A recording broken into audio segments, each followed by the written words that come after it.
Jessica knew something was off the moment she saw the email subject line: CEO sync 11:30 a.m. mandatory. No context, no invite list. Just her name, the time, and the unsettling knowledge that Dave, her director, corporate buzzword vending machine, and human embodiment of a midlife crisis, was CC'd. She wasn't scared. She didn't get scared.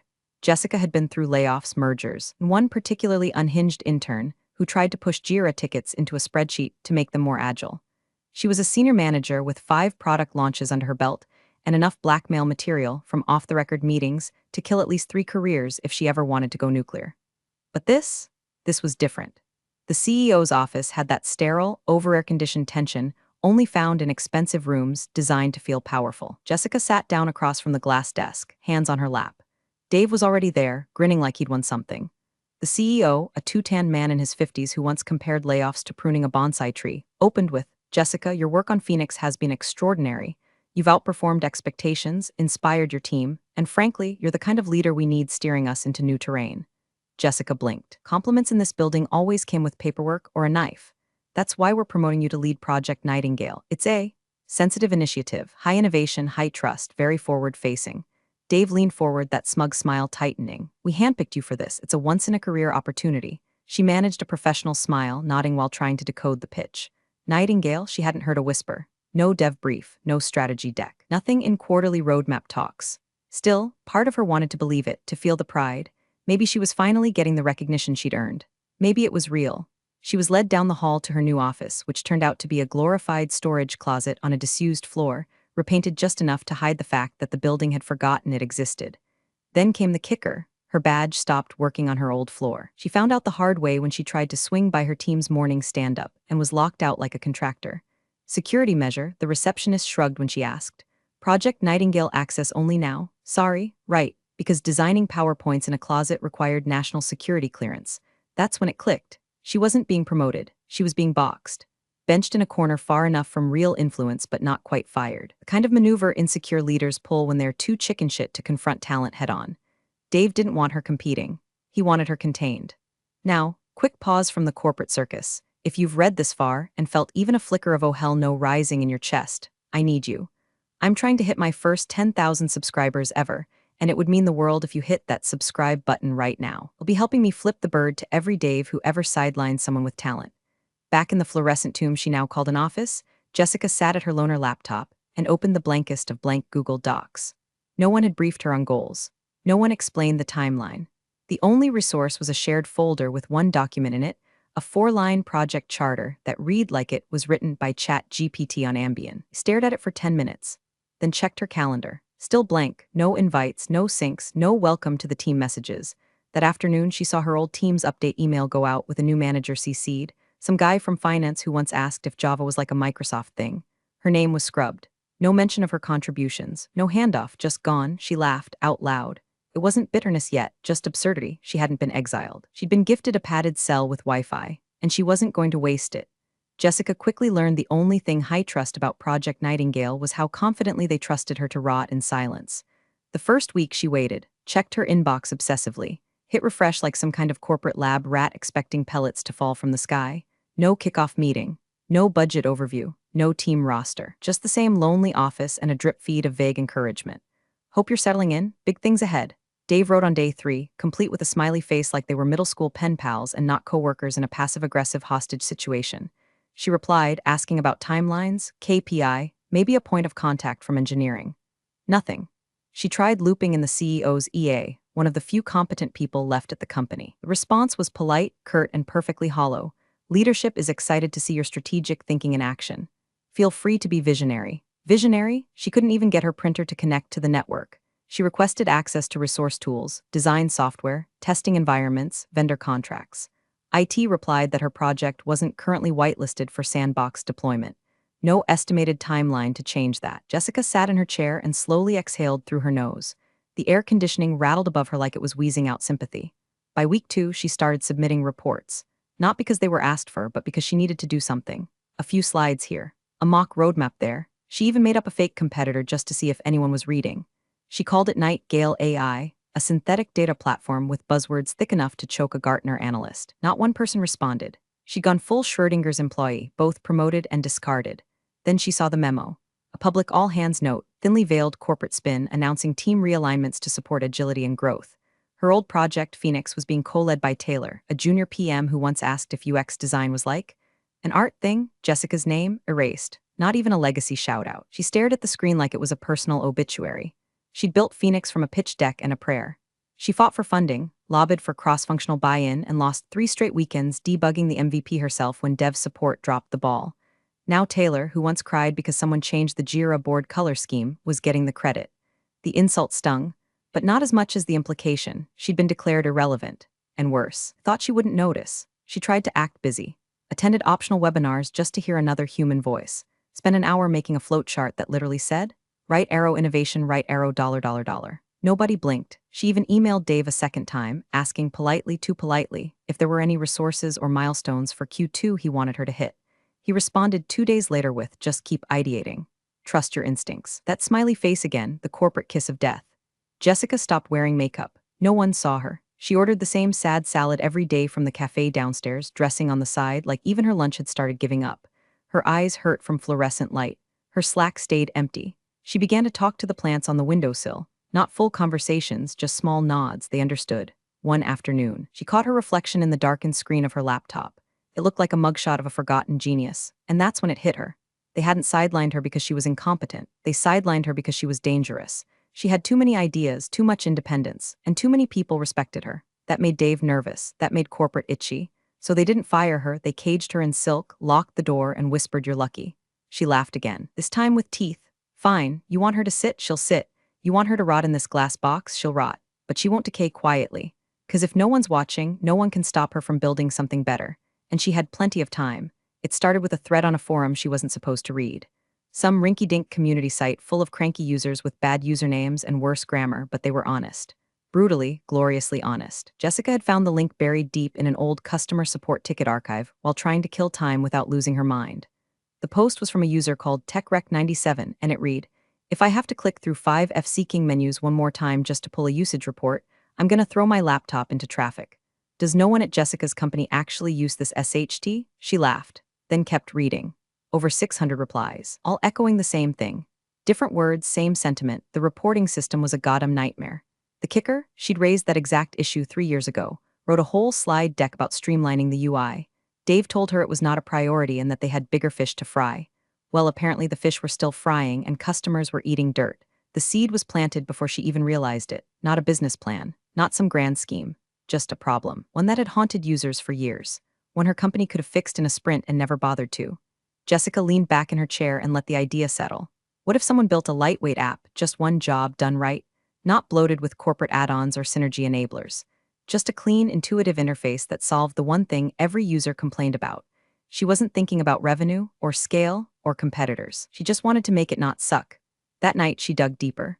Poured herself a glass of wine, opened her personal laptop, not the company one, never the company one, and started researching APIs. Most of the data structures were public-facing. Hell, half the SDKs were open source. The more she read, the more pissed she got. It wouldn't even be hard. That was the insult. It wasn't impossible. It was just neglected. By midnight, she had a working outline, core features, user flow, basic backend architecture. She saved it all in an encrypted Google Drive account registered under an alias she hadn't used since college, JD Stone, a name she used to publish a Medium post once about bias in UX patterns. The next morning, she bought a domain, Simplify Appio, paid for it on her personal card, kept the receipt. She started a paper trail so tight it could survive a congressional subpoena. Every purchase, Figma templates, app icons, third-party APIs, went on her personal Amex. She took screenshots, filed emails, even recorded voice memos after each work session, noting date, time, and the fact that she was on her own Wi-Fi, not the company VPN. It wasn't just paranoia. It was self-defense. She'd seen what legal could do when they smelled IP ownership. Saw one dev get gutted over a side project he'd built after hours, but once used his work laptop to check a GitHub thread. Not her. She wasn't giving these clowns a single inch. At the office, she played the game. Still showed up on time, still wore business casual, still dropped into the occasional meaningless Zoom sync just to keep appearances. But at night, her real work began. She wasn't trying to burn the company down. Not yet. But the match was lit. She could already smell the smoke. Jessica stopped dreaming in words. Her brain now pulsed in snippets of Python, error logs, and UI frames. Days bled into nights like water into coffee grounds, bitter, dark, and wired with caffeine. By day, she wore the mask. Bland beige blouses, flat-voiced Zoom check-ins, Endless loops of PowerPoint decks with invented milestones like evaluate cross-platform ideation and align KPIs with scalable synergies. She'd learned to type entire paragraphs of corporate nothingness while simultaneously debugging API calls in her head. By night, she lived. She'd built the prototype of Simplify in 12 hellish weeks. It wasn't pretty, but it worked. She coded from 7 p.m. to 2 a.m. most nights, fingers cramping around a mug of burnt coffee, background noise alternating between lo-fi hip-hop and motivational rants from washed-up tech founders on YouTube. Interface was clean, intentionally minimalist, almost Spartan. No bloated dashboards, no 10-click workflows, just pure, focused utility. To polish it, she hired freelancers. A dev from Estonia to optimize her front-end load speed. A UI designer from Buenos Aires who turned her napkin sketches into beautiful, clickable layouts. A voice actor in Portland who recorded the onboarding walkthrough in a calm, reassuring tone. Every invoice paid in full, every task documented, every contract signed through her LLC, hastily filed under the name Stoneforge Labs. Stoneforge, because she was building in the dark with her own two hands. There were moments of pure high when a new feature worked perfectly, when the beta finally didn't crash after a CSV import, when she ran her first automated test suite and the logs came back green. It felt like rebellion, like building a guillotine out of Lego, but it came with cost. She forgot her cousin's birthday, slept through brunch with her best friend, had a splitting migraine one morning and still dragged herself to the office, clutching a Red Bull like a holy relic. Her eyes were ringed with exhaustion, her knuckles stiff from typing.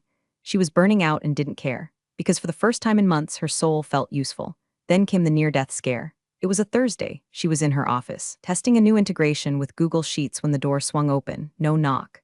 Just the mechanical clunk of a corporate trader in Dockers. "Hey, Jessica," Dave chirped, way too cheerful for a man with the emotional range of a saltine. She nearly threw her personal laptop across the room. Instead, she slammed it shut, shoved it into a tote bag, and alt-tabbed to her work monitor so fast she sprained a finger. Up popped a half-finished slide titled Nightingale Vision Pillars Draft 4. Dave glanced at the screen and nodded like he understood a single word. "Just wanted to do a drop-by, see how things are going. We're all really excited to see your progress," he said, oozing with that HR-approved menace that always sounded like a threat gift-wrapped as encouragement. Jessica smiled, pushing boundaries every day. He looked around her office like he was casing the joint and pointed to a dead plant in the corner. "You should get that replaced. Optics matter." She promised herself that if Simplify ever went public, she'd put a picture of that plant on the IPO slide deck and title it Legacy Leadership. When Dave finally left, Jessica didn't breathe for a full minute. Her palms were slick with sweat. Her heart thudded like a bass drum against her ribs, too close. From that day on, she got stricter. Work laptop for show only. Personal one never left her tote unless her office door was locked and blinds were drawn. Files saved twice, once to the cloud, once to an encrypted USB drive hidden inside a hollowed-out lotion bottle in her purse. She wasn't just building anymore. She was evading, and strangely, thrillingly, she loved it. Every keystroke was a whisper, "You underestimated me." She couldn't say it out loud, but the code would. She launched it at 3:14 a.m., eyes bloodshot. Breath held, no champagne, no fanfare. Just a trembling finger hovering over the post button on a thread titled, "New tool to fix redacted Corpus broken reporting. Simplify beta now live." The username was anonymous. The email tied to the domain was routed through 3 layers of forwarding. The subreddit, obscure but active, haunts for the disillusioned, the DIY problem solvers, the power users tired of begging billion-dollar companies for a better UI. She logged off, walked around her apartment in circles, came back 10 minutes later, 12 upvotes, 30 minutes after that, 46 comments. By sunrise, over 1,000 users had downloaded the beta. She blinked at the analytics dashboard like it might be lying. CPU usage spiked. A server she was renting through a discount cloud provider nearly caught fire under the strain. She had to upgrade hosting tiers before breakfast. Then came the emails, not to her name but to the Stoneforge inbox. "Holy crap, this actually works. Finally someone fixed this. How the hell did you pull this off? Did you used to work for Redacted Corp? Because this feels like insider knowledge." Jessica sat frozen in her kitchen, still in yesterday's hoodie, watching her inbox flood with gratitude and disbelief. People didn't just like Simplify, they needed it. She barely slept that week. Not from work. Oh, there was still plenty of that, debugging crashes and issuing hotfixes, but from adrenaline. She was high on praise, on momentum, on the pure narcotic thrill of being right after being buried for so long. She refreshed the dashboard obsessively, at red lights, during lunch, even in the middle of one of Dave's soul-numbing Nightingale vision syncs, where he droned on about disruption waves and agile rescoping. Behind her corporate poker face, Jessica was checking DAUs and mapping retention curves. The numbers doubled every 3 days. One weekend, a write-up appeared on a mid-tier industry blog. "Sick of waiting for Redacted Corp to fix their UI? Try Simplify, it's like they read our minds." It got reposted, retweeted, commented on by tech influencers with niche but loyal followings. One even called it the Zapier of corporate reporting. She didn't know whether to laugh or vomit. Then it happened. Buried in a company-wide marketing memo, slipped between Q3 projections and some nonsense about brand synergy, was a two-line blip, noteworthy uptick in user churn traced to emerging competitor Simplify. Product appears to target key pain points in legacy systems. Attribution unclear, monitoring underway. Jessica reread the sentence 5 times. They noticed. They had no clue it was her, but they knew Simplify was real. Her hands shook, but not from fear. From confirmation, she was no longer just a disgruntled employee with a grudge. She was a threat, a silent one, a ghost in their system, and the empire that sidelined her? It had just felt its first tremor. It was a Tuesday when everything exploded. Jessica was half listening to Dave pontificate during their weekly Nightingale sync, which by now was a theater of the absurd. Today's topic, whether they should pivot Nightingale into a data storytelling initiative. Whatever the hell that meant. She was discreetly scrolling through her phone under the table when her notifications lit up like a Christmas tree dipped in gasoline. A YouTube alert. A tech influencer she followed, Lex Byte, real name unknown, known for savage reviews and meme-level virality, had dropped a video titled, "This $0 app fixed what redacted corp couldn't in 5 years." Jessica's stomach dropped, not from fear, from impact. She clicked. Lex, hoodie-clad and caffeinated, was walking viewers through Simplify's interface, calling it elegant, stupidly smart, and the kind of thing you hope was built by someone who got screwed over at a big company and finally snapped. The comments were rabid, the likes skyrocketed. Her app's signups doubled in under 4 hours, and then her servers collapsed. She scrambled into dev mode, deploying backup instances, buying more bandwidth, calling her Estonian front-end dev at 2 a.m. his time. Everyone moved fast. Within 6 hours, Simplify was back online and with 5 times the user base it had that morning. By Wednesday, industry blogs were writing headlines like, "Simplify, the app eating redacted Corpus lunch. Who built Simplify? Rumors swirl around mysterious competitor. Simplify goes thermonuclear, legacy saw S giant caught off guard." And by Thursday, Jessica found herself sitting in a glass-walled conference room at headquarters, watching her own app projected on a screen, while Dave, looking like a man who'd just found termites in his Tesla, barked out orders to deconstruct their entire UX pipeline. "It's sleek," he admitted, choking on the word. "They're solving for friction points we've deprioritized. We need a rapid task force. I want daily reports. And if anyone finds out who built this thing, I want legal ready to move." Jessica smiled. Internally. Outwardly she nodded, took notes, played the role, even offered a completely fabricated theory that Simplify might be a VC-backed Trojan horse. They ate it up. She watched a junior analyst fumble through a competitive benchmarking slide comparing Simplify to their own product. The analyst noted that Simplify's interface felt like it was designed by someone who actually uses reporting tools. Jessica nearly choked on her coffee. That night, the company sent out a soft warning email from IT. Reminder, any development of external applications during work hours, using company resources, or involving competitive overlap must be disclosed. This includes any use of APIs, dev platforms, or cloud infrastructure tied to work credentials. Translation, they were scared, and they were starting to hunt. The internal security team was on it now. She heard whispers, people being checked in on, code audits being quietly run on company-issued machines, even one junior dev who had a GitHub repo frozen just because it had reporting in the name. Jessica was clean, obsessively so. Her tracks were covered in layers of plausible deniability and encrypted timestamps. But the pressure was building. She wasn't a ghost anymore. She was a phantom limb, something they could feel but couldn't identify, twitching where power used to be. The irony? They'd boxed her out to silence her voice. Now they couldn't shut her up if they tried. She sat in silence, watching panic bloom in the boardroom like mold behind wallpaper. The hunted had become the hunter, and they still didn't know her name. They found her on a Friday. Fitting, really.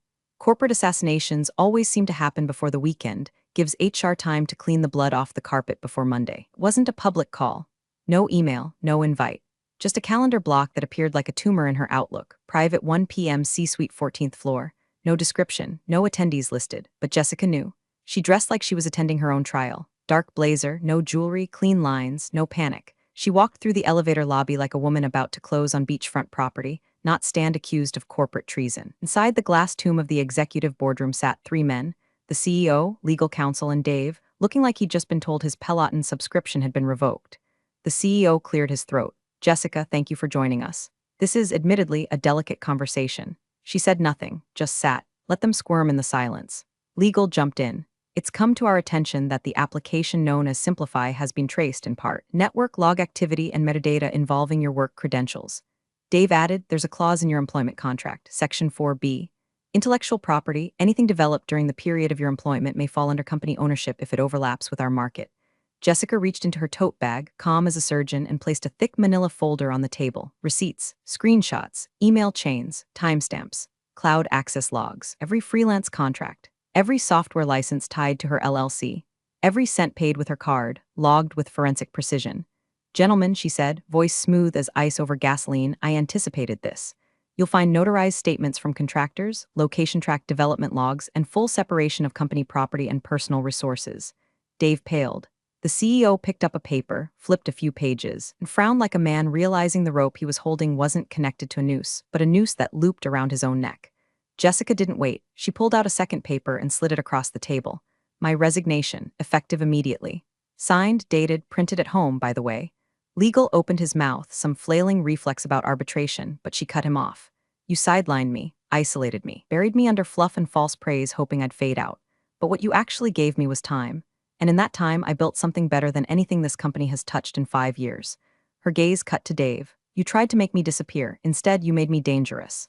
The CEO spoke, voice tight. "You understand what this means for the company, right? The exposure, the optics." She smiled. "I understand exactly what it means." She stood, gathered her bag, and walked to the door. No theatrics, no last look, just a vibrating phone in her pocket. She checked it once she hit the elevator. Milestone reached, 5,123 active users. Congrats, her app now had more users than the company's flagship product. She slipped the phone back in her bag, stepped into the elevator, and as the doors slid shut behind her, she didn't smile. She exhaled. The cage had opened, and she wasn't just walking out. She was walking away with the keys. It was raining in Lisbon when Jessica finalized the funding round. Not storming, just that soft, steady kind of drizzle that makes the streets shine and your brain slow down for the first time in months. She sat outside a cafe with her laptop, sipping an espresso that tasted like defiance and dark chocolate, and signed the final paperwork to close a $12 million seed round for Simplify. No board meetings. No Dave. No slide decks about value ecosystems. Just her vision, and a group of investors smart enough not to ask stupid questions. She didn't wear makeup anymore. Didn't need to. Her face carried that kind of glow you only get after surviving something that should have killed you, but didn't. Instead, it made you powerful. Simplify had crossed 7 million active users. They were onboarding enterprise clients now. Entire departments were jumping ship from her old company, some of them reaching out directly, offering to beta test new features, build integrations, evangelize. She gave some of them jobs, not out of pity, out of memory. They remembered what she was worth before the exile. Her phone buzzed, a familiar number. Chris PM from her old team. Solid guy, quiet rebel. "Emergency town hall today." Utter chaos. CEO was trying to talk about navigating market shifts, and I swear to God, his voice cracked and he was tearing up. "You're a legend here." Oh, and Dave was fired. Security badge didn't work this morning. He went nuclear in the lobby. Jessica stared at the screen for a long second, not smiling exactly, just absorbing. She pictured the marble lobby. Dave, red-faced, slamming his badge against the scanner like it owed him money. The CEO, standing in front of an entire company trying to explain why their market share had vanished like smoke from a dumpster fire. She imagined the interns, the engineers, the analysts, all watching, all knowing. She did that, and she didn't need applause. The echo was enough. She replied, "Tell the team I said thanks, and good luck with the storytelling initiative." Chris responded with a crying laugh emoji, followed by a gif of someone lighting a cigar with a $100 bill. Jessica closed her phone, opened her laptop again.